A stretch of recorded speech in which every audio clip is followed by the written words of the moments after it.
Olá, eu sou o João França, sou acadêmico de medicina da Uninorte, estou no 7º período e sou ligante da Liga de Hematologia do Acre. Juntamente com a Fernanda e com a Jennifer, vou falar um pouquinho a respeito de transfusão sanguínea para vocês.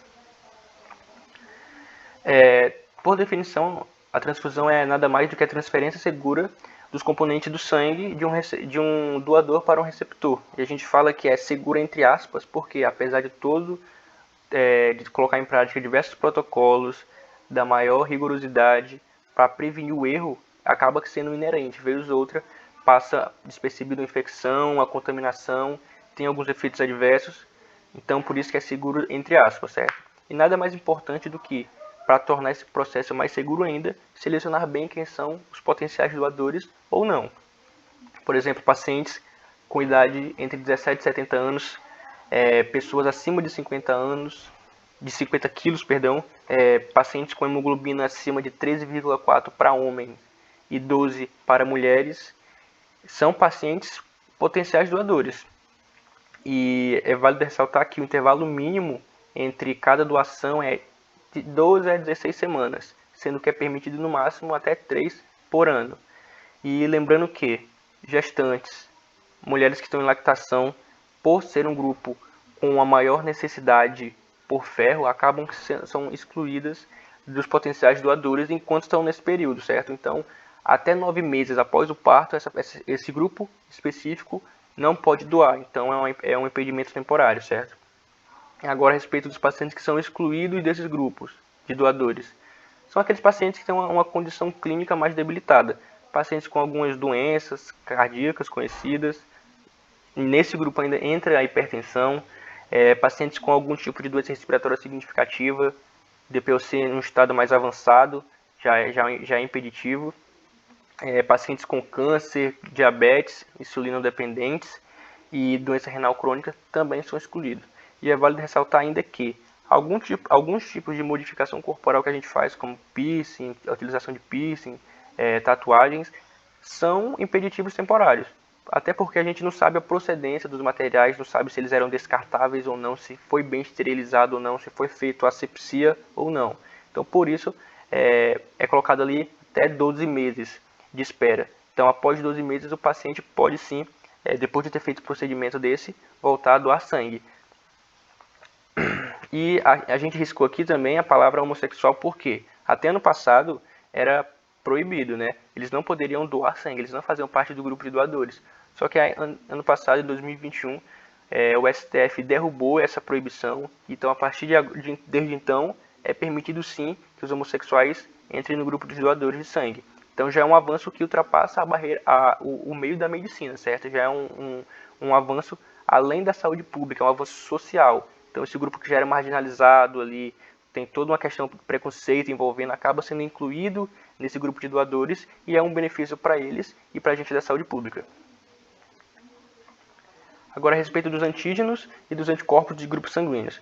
São conhecidos basicamente 400 antígenos de grupo sanguíneo, sendo que os antígenos mais importantes vão ser o do grupo sanguíneo ABO e do grupo sanguíneo RH. Clinicamente, esses vão ser os mais importantes para a gente. A respeito, primeiro, dos antígenos do grupo sanguíneo ABO. A proteína que vai definir o grupo sanguíneo ABO é a glicosiltransferase. Ela vai ser codificada por um único gene, para a qual vai ter a presença de 3 alelos maiores diferentes. Um alelo A, um alelo B e um alelo O. E ele possui uma particularidade que é o seguinte. Os antígenos desse grupo, eles não podem, um paciente, né, que, por exemplo, é do grupo sanguíneo A, ele não pode ter um anticorpo natural correspondente. O que isso quer dizer? Se ele é do grupo A, ele não pode ter um anticorpo A contra o A. Ele tem que ter um anticorpo que não seja correspondente. Então ele vai ter um anticorpo B. Outro exemplo, paciente do grupo sanguíneo B. Na superfície eritrocitária, ele vai ter um antígeno B. É isso que vai definir como sendo pertencente ao grupo sanguíneo B. E como ele não pode ter um anticorpo correspondente, ou seja, se ele é do grupo B, ele não pode ter um anticorpo B, mas ele pode ter um anticorpo A, e é isso que acontece. E os anticorpos naturais, que são esses que eu acabei de falar, mais importante, é justamente o anti-A e o anti-B. Agora, a respeito dos anticorpos imune. Anticorpo imune, ele normalmente se origina a partir de um processo de sensibilização, ele é secundário a algum processo de sensibilização. Normalmente ele por via transfusão ou contato de sangue via placenta durante a gravidez, certo? Então, a gente vai ter a introdução de um tipo sanguíneo que vai possuir antígenos que aquele organismo do receptor não tem. Então, o doador daquele sangue tem antígenos que o receptor não tem. E isso vai acabar estimulando a produção de anticorpos por parte do receptor, certo? Então, por isso que é secundário é um processo de sensibilização. É um anticorpo imune, não é um anticorpo natural.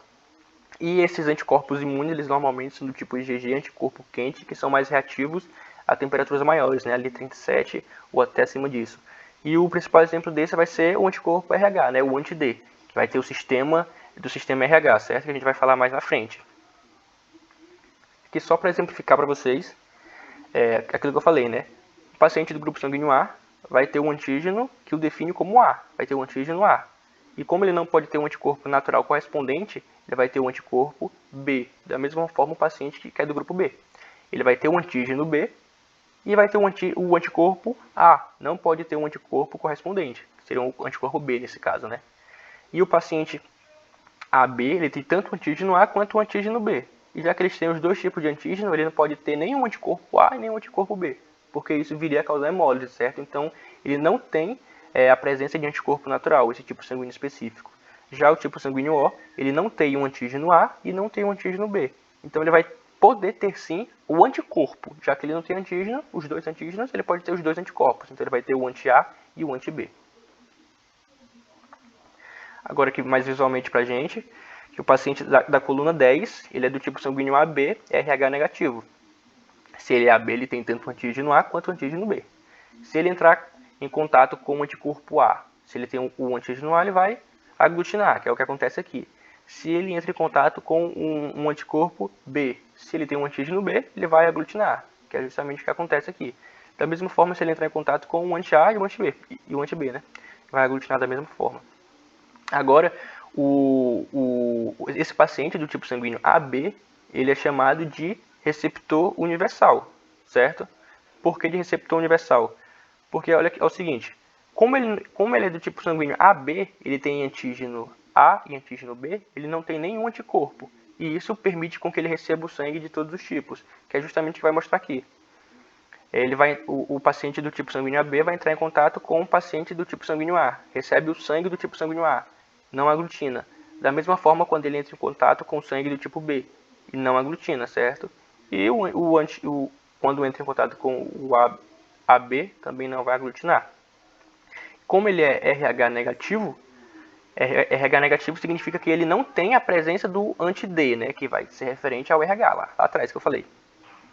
Como ele não tem o anti-D, a presença do antígeno D, na verdade, né, ele, se entrar em contato com um anticorpo contra D, ele não vai aglutinar. Ó. Fica normal, porque ele não tem a presença do antígeno D. Da mesma forma aqui embaixo. O antígeno D, o anticorpo D do segundo clone. Como o paciente é RH negativo, ou seja, não possui o antígeno D, se ele entrar em contato com um sangue que tenha o anticorpo anti-D, ele não vai aglutinar.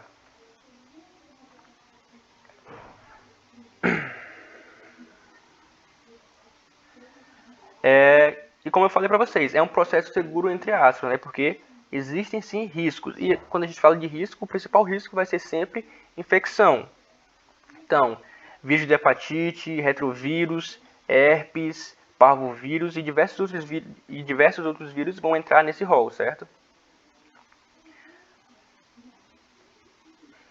Outras infecções, como infecções bacterianas, tanto endógenas quanto exógenas, infecções por protozoários e por prions também vão ser importantes fatores nesse quesito. Agora, especificamente aqui sobre hepatite B. Normalmente, pacientes que têm história de hepatite B, eles são impedidos de doar por até 12 meses. A partir disso, tá ok. E pacientes que têm história de icterícia, só que os testes para hepatite B e para hepatite C são negativos, aí esses pacientes eles podem sim doar, apesar de ter icterícia. Como os dois testes vieram negativos, ele pode sim doar. Pacientes infecções pelo HTLV, principalmente o HTLV do tipo 1, porque o HTLV tipo 2 ele não tem tanta significância clínica pra gente, mas o HTLV do tipo 1 tá relacionado a alguns tipos de leucemia, como por exemplo leucemia de células T do adulto. Outras infecções como também citomegalovírus. Esse tipo de infecção por citomegalovírus, normalmente, quando tem essa contaminação via transfusão, ela se dá subclínica, né? Então é uma infecção ali, normalmente assintomática ou oligossintomática, né? Que pode se apresentar como se fosse uma mononucleose, ou seja, mononucleose-like, né? E ela vai ser mais significativa clinicamente em pacientes imunossuprimidos. Então, pacientes prematuros, né?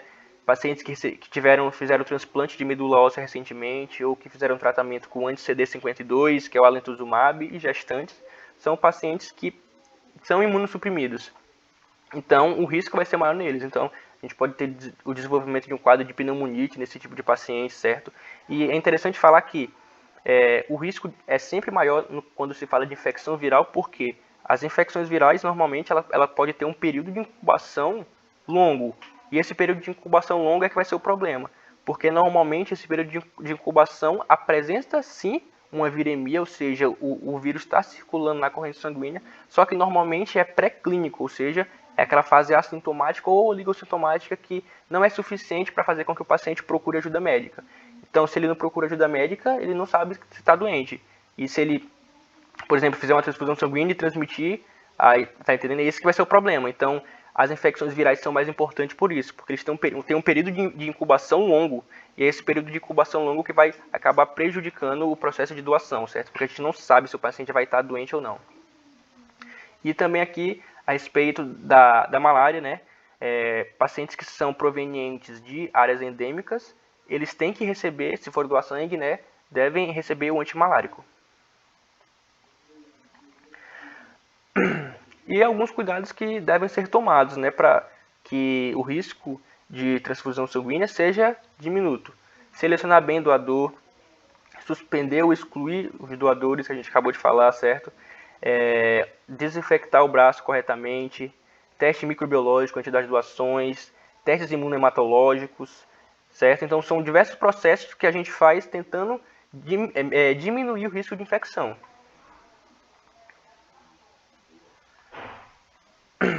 E aqui agora a respeito das técnicas de sorologia dos grupos sanguíneos.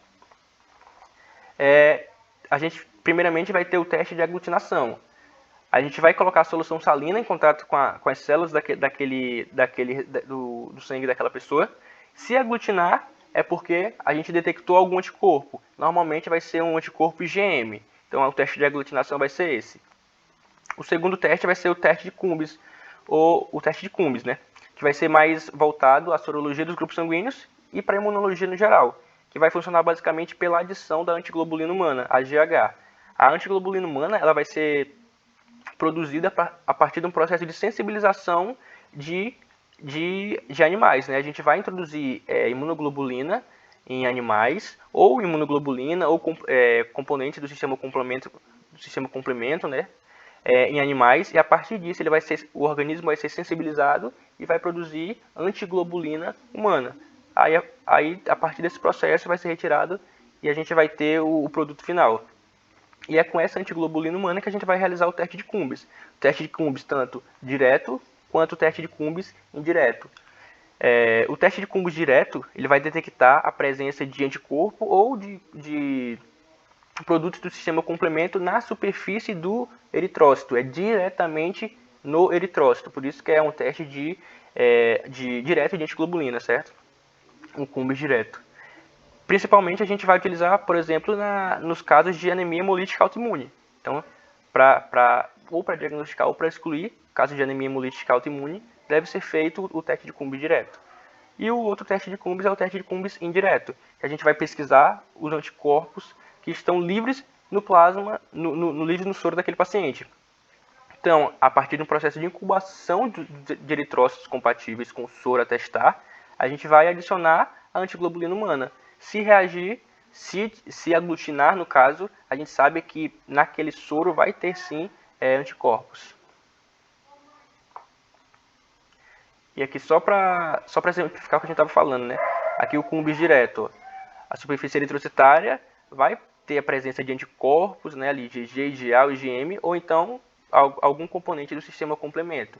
Vai ser adicionado a GH e se reagir com esse anticorpo na superfície, já vai estar dando a nossa resposta, né? Então, cumbis direto positivo significa que na superfície eritrocitária tinha presença de anticorpos. Agora aqui sobre a prova cruzada e testes pré-transfusionais. É basicamente a sequência que a gente tem que fazer para assegurar tanto a segurança do doador quanto do receptor, visando sempre minimizar os erros. Então, primeiro, no sangue, a gente tem que fazer o quê? Determinar o grupo sanguíneo daquele paciente. O grupo sanguíneo ABO e o grupo sanguíneo RH. Tem que fazer o cumbis, certo? O cumbis indireto. A gente vai fazer a triagem do soro para anticorpos importantes, para identificar a possível presença de algum halo-anticorpo, certo? Aí, no caso, se tiver algum anticorpo, aí vai ter que ser feita a seleção de sangue de outro doador que não possua o antígeno em questão, para impedir algum tipo de reação transfusional. E, para o doador, a gente tem que fazer a seleção de unidade de sangue apropriada para o tipo sanguíneo dele, tanto a BO quanto o tipo sanguíneo RH. E a prova cruzada vai ser justamente para testar essa compatibilidade entre o sangue do doador e do receptor. Então, diversas técnicas. Então, a gente pode primeiro detectar os anticorpos do tipo IgM, clinicamente significativos, através da técnica da introdução de anticoagulação salina, né? Que eu falei anteriormente. Se aglutinar, é porque tinha a presença de IgM no sangue daquele paciente, de anticorpo naquele paciente, certo? Ou então, os testes mais específicos, que foi o que eu falei. Cumbis indireto, cumbis direto, que já vai facilitar. E tem tanto a prova cruzada, quanto a prova cruzada eletrônica, né? A prova cruzada eletrônica é feita em duas etapas. Caso as duas etapas sejam negativas, aí sim, pode ser fornecido o sangue ABO e RH positivo para aquele receptor, né? Sem outro teste de laboratório. Então, fez as duas etapas, tudo ok, nenhum problema, aí o sangue pode ser doado. E agora a respeito de algumas complicações das transfusões, né? São diversas. A gente tem complicações precoces e complicações tardias. Por exemplo, complicações precoces, reações causadas pelo sangue infectado. Então, por algum motivo, aquele sangue que tem alguma infecção viral, por exemplo, conseguiu passar pelo crivo de todos os testes, não foi percebido e contaminou um paciente. Já é uma reação precoce. E também a gente tem reações tardias, né, como sensibilização imunológica e a sobrecarga de ferro naquele paciente.